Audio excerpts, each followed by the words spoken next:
Hi everyone, my name is Somet, and as I was introduced, I manage a portfolio which is about bringing the whole way of change, how organizations can actually lead towards managing the disruptions that are happening in the industry today.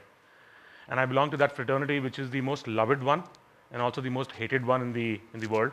Loved one because for customers or for organizations that we go and do things which are easier for them, simplify the way they reach out to their markets and improve their brand image, we are very loved ones. But for the individuals that we kind of change the way they work today by bringing more technology and the way we change the way the processes are being run today, we are the most hated ones as well. But before I started, I thought I'll just take a step back because the word digital transformation, while it is being used all across the industry, I think everybody understands these two words called digital transformation. It has been so abused in the world. What is really digital? And I thought I'll bring my point of view of how I see digital in the today's world. If you look at it, the first thing that comes to my mind, and I think most of us, is the whole digital equivalent to the binary construct of zero and ones, which is what we learned when we were kids. What is analog and what is digital. But really, digital is something which has much more multiple millions of shades between the zero and one. But how did we start? So the digital definition started about a decade back, which was really the buzzword called SMAC, which was more about social, mobile, analytics, and cloud. So if you as an organization was able to reach out to your customers socially into various different social channels, perhaps you were digital. If you had mobile-enabled applications which you can actually reach out to your customers and the customers can actually use your services, perhaps you were digital. If you could analyze and be more predictive in terms of how you wanted your customers, to feel about you, and you could understand their expectations from your brand and product, you were digital. And finally, if you could move away from that old concepts, of having big data centers, of managing your applications and technologies into cloud-enabled applications, which are much more agile, much more faster, and can reach out to multiple hundreds and thousands of customers very, very quickly, you were digital. This is something that we started as the digital definition about a decade back. But if you look at it, we've kind of moved ahead in what digital means. And the next definition that started, moved away from SMAC, was the whole design thinking thought. And the trade pundits and the big analytics world people and the analysts of the world came back and said, this is the SMAC is more about trying to be digital, but really digital is about changing the way you work, reimagining the way you want to reach out to your customers, make it easier for them. This is what digital is all about. And therefore, the whole wave started in the last 5 years in the industry. We saw everybody talking about how do we simplify the way we work, how can we make things simpler, easier for people to adopt. But in the end, I think what is happening in the last 2 years is digital is again taking a new shape and form. And it is all about how can you meet your customer expectations with speed and agility, and therefore driving the experience part of the customer. And everything else, whether it is design thinking or SMAC, really is the means to achieve that. So with that as a precursor, I'm going to probably look at what really digital therefore is if you want to drive a digital conversation, if you want really to be a digital part of the ecosystem, whether you're an organization, whether you are a small setup or an SMB, whether you're an individual in terms of you wanting your own ecosystem to be digital, what are the 3 key pillars where you can achieve that customer experience component? The first one that comes is move away from that process-first approach into a customer-first approach. And when I say that, we have been slaves of the processes that have been put across for ages by our predecessors in whichever roles we have been. If you go to a government organization, there are a certain set of forms, policies that have been put across some 20 years back, but nobody's looked upon why these forms need to exist today. If you go to an organization, the hiring process has a specific set of processes which you have to follow. You have to get into an office, you have to fill a form, you have to get into an interview, and that process has been laid forward for the last 20 years. Nobody thought of changing it because that's a process-first approach. So the first thing is, how do you really simplify and look at what is the customer-first approach? Can I make a simple hiring process more intuitive and simple for people that you can actually do all the form filling, you can all the time-consuming tasks that you do in an organization at your home on your mobile, and just walk into a cabin and interact with a person for 20 minutes, and your interview is done. That's about how you can change the whole perspective of bringing customer first and process second. The second component is look at how much of these mundane tasks that we do can actually be taken away with softwares and machines. And this is where I said I'm hated the most with the employment community because they believe that I'm coming here to take away their jobs, which is not the case. That's the whole second component of how you can drive digital. And the third piece is you've done the changes or simplified the process. You've brought a lot of automation in terms of bringing things which can be done better. But really, are you looking at how these two blocks are interacting and therefore continue to analyze what more needs to change? That's a continuous improvement pattern. And if you can have these three blocks, this is really what digital transformation would look like in today's world. I obviously, in my role, meet a lot of global people all across the countries, including India.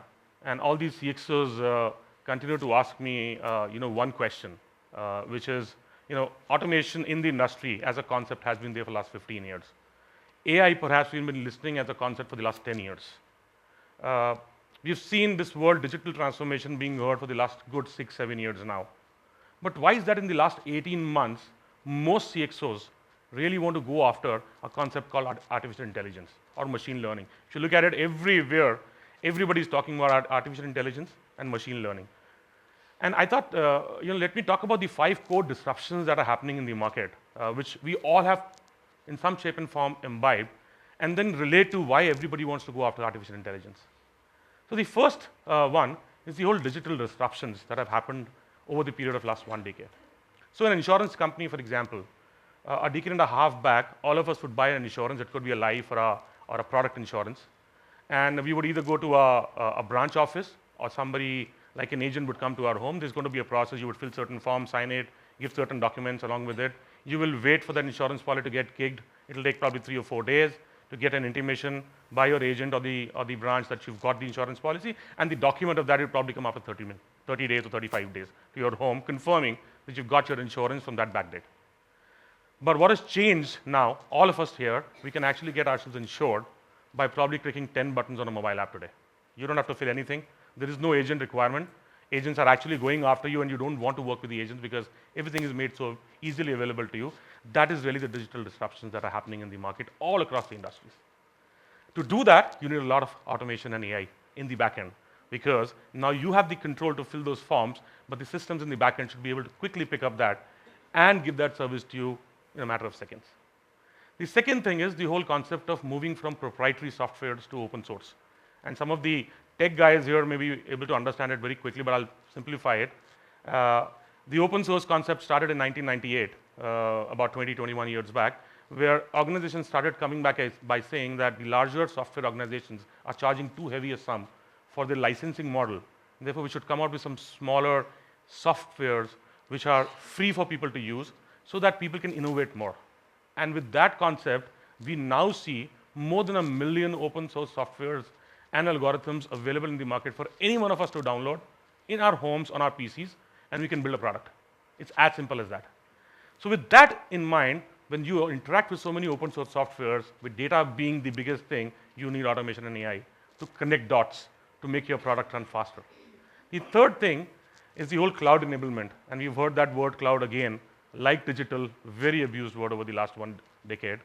Even now, the numbers say that less than 25% of the organizations have actually become cloud enabled, which means things have to still happen, and the cloud companies had to drop their prices 50 times in the last 5 years. But at the same time, if you are cloud enabled, your reach to the market increases. You could actually service global customers very fast with your product and service. But to do that, you again need AI and automation. The fourth disruption is the whole connected intelligence part. This is again one thing which we have started connected in the Indian market also. With the Alexas and Siris of the world, you could actually control your lightings in your home.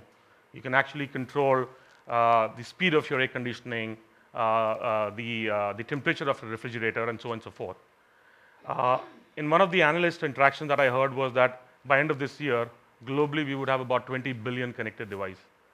And when I say that, which means the cloud goes to the edge, and the devices will have intelligence inbuilt into that, which means you can actually interact with 20 billion devices, collect data, and you can get to learn what is happening across the globe, and all new concepts will start coming in. But to do that, you again need AI and automation.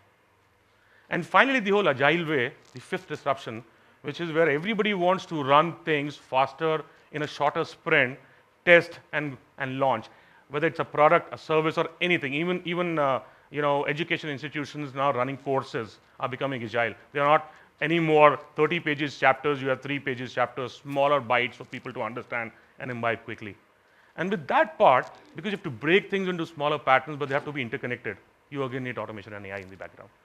So this is the 5 core disruptions I wanted all of you, to get aligned to what is happening in the industry today.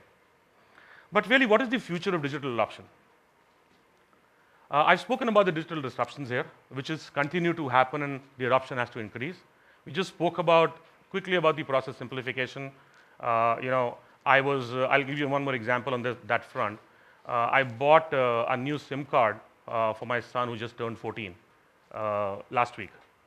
And when I bought my first SIM card about 18 years back, I had to actually walk into a shop, give all my paperwork to them, sign some forms, and I had to wait for 5 days for that guy to call me back and to come and collect my SIM card, and then take another 3 days for that SIM card to get activated, which is how I think we were all used to. And I went into that showroom with my son, showed him my Aadhaar card, and in about less than 8 minutes, I got a SIM card. By the time I drove back to my home, the SIM card was active. My son could make calls. And that is about simplifying the process, cutting down the edge of what, that whole process-first approach into a customer-first approach. We just spoke about automation and AI, the 5 discussions, why automation and AI are, forming that core front. But the fourth interesting concept, which is, I think, growing at a 10x speed in the Indian market, is the whole crowdsourcing concept. A third of the US population already are freelancers. A tenth of Indian population by end of this year is estimated to be people who would do freelancing. What that would mean is you could actually sit in your tier 2, tier 3 cities where you were born and educated. You don't have to really look forward to getting into a tier 1 city, get admission into a top college to get a good job. You can do courses online. What it means is you don't have to actually come into Delhi, Mumbai, Bangalore, Chennai to get a big fat salary job. You can sit at your home, earn the same amount of money, get enrolled by not one company in that point in time, but 10 companies who would pay you for 2 hours every day, and you make more money because you have that competence which these companies want. What will happen to the economy is companies will not have to hire full-time employees, which means the cost of running companies will go down. And employees will not have to spend more money in shifting into newer geographies, which means the money part which is retained or the savings would increase. A good example of that, of how it is happening is, we all would remember that big billion sale that happened with Amazon and Flipkart about 3 months back in the last year. And the output of that was only 11% of the total sales happened from metros in India.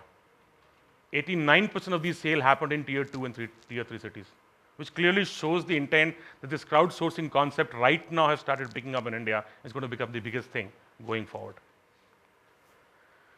I'll spend just one quick minute on this myth, and I'm going to break this myth because I hear all across the globe when I speak to students, to people who want to start their own businesses, and we've had some discussions about startups in the past. What is really causing the disruption? Who is causing the disruption? And the majority of people that answer that question to me is they believe great education, great institutes, intellectual folks, people who are innovative, who've got right brain power, high IQ, people who've seen the industry, understand the market, are the people who bring disruptions. And I think that's been a myth which is running across the globe. People believe if you go to an IT or an IIM program, you've got better chance to actually start a startup by disrupting a specific set of market. But I'll tell you, less than 2% of startups actually come out from the so-called intellectual people, so-called people who are highly educated and have some degrees. And about 90% of these startups come from people who understand who's causing the disruption, and who's actually causing the disruption is the customer who is consuming the service. And when I say that, a quick example going back to 30 years back, when I was a kid, when Kodak used to be the brand for taking pictures, and we would have those film rolls which you'd go into the market to develop, which was the biggest thing in that thing. That was the core thing. Everybody wanted to buy that one roll of a film when you were traveling anywhere and take those 36 pictures and prints out of that. Kodak could really develop 30 years back the technology of moving from that roll-based film development to a digital camera. But they thought, and they never thought, that the disruption is caused by customers. They thought disruption is caused by us. And because we have the IP, we have this concept, we will launch it when we want to. But they got beaten by a company called Sony, who could bring that disruption before they thought, because they thought that the customers now want to get faster access to these pictures. Again, the same mistake was done by Sony because they thought, I've made a camera, now nobody can beat it. And the Apples and Samsungs of the world actually made Sony bankrupt on the digital camera front because they brought those cameras in the smartphones. So who is changing? Is Kodak not having the right intellectual power? They had. Would Sony not have it? They had. And would Apple and Samsung not have it? They have the best available talent in the market. But what's changing is that companies who realize, understand who's causing the disruption, which is the customer, and are able to encash that on time, are people who go and actually make big in the market. I want to come to a study which was done by a lot of researchers. This is not my work, but I really imbibe with this. Is how do you really identify, therefore, what are these customer disruptions? What are the changing needs? And therefore, be ready to be a startup. A lot of startups fail. Why do they fail? Because they don't have a good product. Oh, they have wonderful products and concepts. There's something ahead of the market.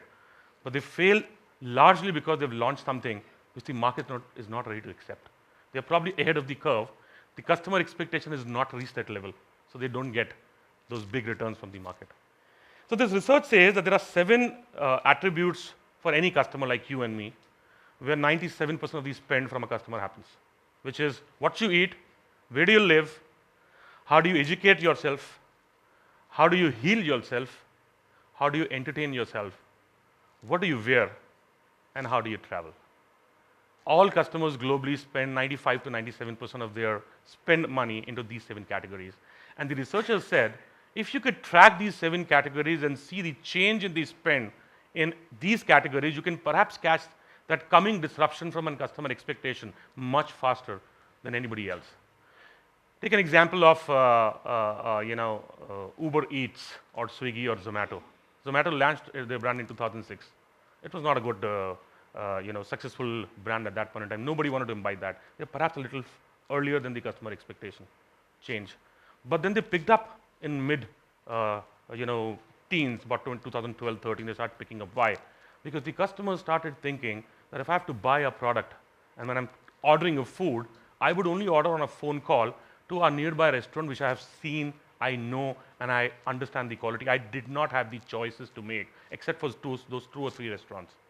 Zomato gave them the power to compare what is available in the vicinity of their place and therefore order something which they may not have tested, but they have star ratings closed. Zomato gave them the power to order what they wanted to order in small pieces and don't have to worry about the travel time. But what changed with Swiggy coming in? Swiggy said, I'm going to encash on the second part, which is you can track your order. You will now be able to figure out that in the next 20 minutes I can get this order, or it will take 1 hour. So that was the second wave. And that is how they tracked a specific segment of what do customers eat and created and captured that demand. So if I have to give my thought to some of the people who are going to watch this or are watching this and are interested to form a really good startup of their own, what are the 3 core things for any new disruption to be captured? The first one is look at one of those 7 categories and find out the category you want to target, which is seeing some bit of change, which is the data that you'll have to capture from the market. Look at then the articulating the current exact model of how that spend is happening in that category. We took an example of Uber Eats. So if you have to launch a food chain like that or a food app like that, first understand there's a disruption in that market, therefore the food spend is going up. Then understand what is the current way of the customers ordering that food. Create that as is model and then say, beyond that standard model which is operating today, what are the customers expecting to change? And trust me, if you can keep yourself as your own customer, you can easily figure out what is the inconvenience in the current standard model that you want to change. So that's the second part of how you want to conceptualize an idea. The second component of the entire digital piece was how do you develop the digital equivalent of that 2B model that you have spoken about. And therefore, when I say digital, it is that SMAC piece, it is that design thinking, and it is that entire user experience with speed and agility. So if you can design that digital equivalent of your 2B model, you are now on the track of launching a product. But the third thing is, wherein most of the startups, even after doing these two, fail, is they don't start to understand that this is a ever-going continuous improvement process. So you'll have to continue to innovate to reach out to your customers. Launching a great idea, encapsulating a specific need of the market, being very successful today does not mean you will sustain after 3 years, because somebody else will come and capture that disruption that you're not innovating and capturing for this new market now. So there are the three key things which I've seen. I've spoken to so many startup heads, and I've seen most of the successful startups actually follow these 3 steps. The last thing I thought that I would cover today is what's in it for the audience who are going to listen to this, especially the younger generation. People who are right now into their graduations or post-graduations. And India as a market has always been where, till about a decade back, there were only 3 key careers available in every household: be an engineer, be a doctor, be a lawyer, and probably be a CA.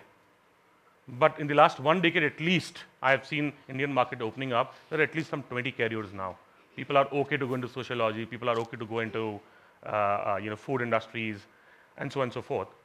But what is going to impact the employment and employability? Is it going to be the degrees that we take? Is it going to be the education that we take? Certainly, they are going to form certain aspect of how you develop as a human being.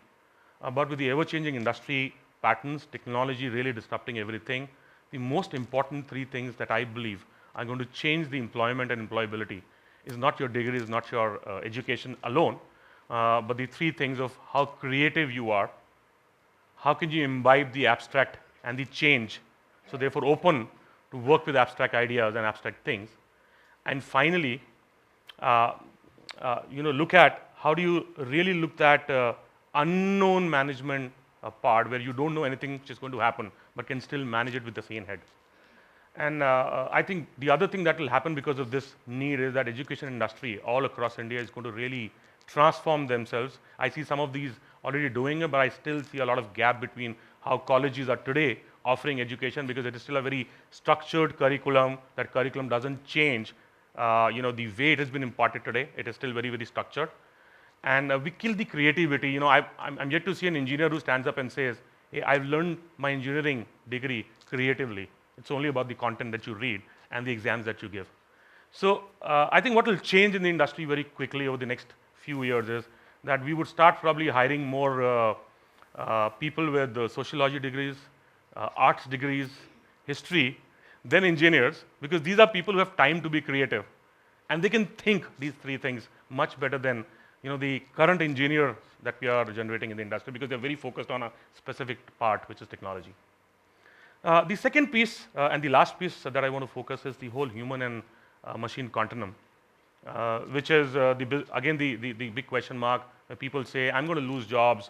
This 4th industrial revolution of digital transformation will create huge amount of losses of jobs. And I want to just remind this audience that this is the 4th industrial revolution. We've had 3 before. None of the industrial revolution actually led into decrease of the number of jobs, but each of them resulted into change of the job patterns, which means you would lose your job definitely what you're doing today if you're not ready to imbibe the abstract.